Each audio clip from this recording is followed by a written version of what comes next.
Hi everyone. నేడే DSC తుదికి వెల్లడి. DSC online పరీక్షల తుదికీను పాఠశాల విద్యాశాఖ ఈరోజు వెల్లడి చేస్తుంది. అందుకు సంబంధించిన మొత్తం ప్రక్రియను పూర్తి చేసిన అధికారులు మరోసారి చెక్ చేసేందుకు ఈ నెల 2వ తేదీనే టిఎస్ ఆన్లైన్కు పంపించడం జరిగింది.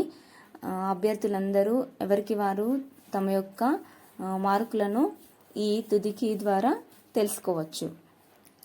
ఆ తర్వాత 2-3 రోజుల్లో డిఎస్సి మార్కులను ఎన్ని వచ్చినాయో దానికి మనకు ఇంతకుముందు టెట్ రాశాం కదా, ఆ టెట్ మార్కులను కలిపి మనకి జనరల్ ర్యాంక్ లిస్టును విడుదల చేస్తారు. మేబీ ఇది సెప్టెంబర్ 5 ఆర్ 6 ఈ 2-3 రోజుల్లోనే జరగచ్చు. అనంతరం రిజర్వేషన్ల ప్రకారం 1/3 మెరిట్ జాబితాను వెల్లడిస్తారు. Thank you.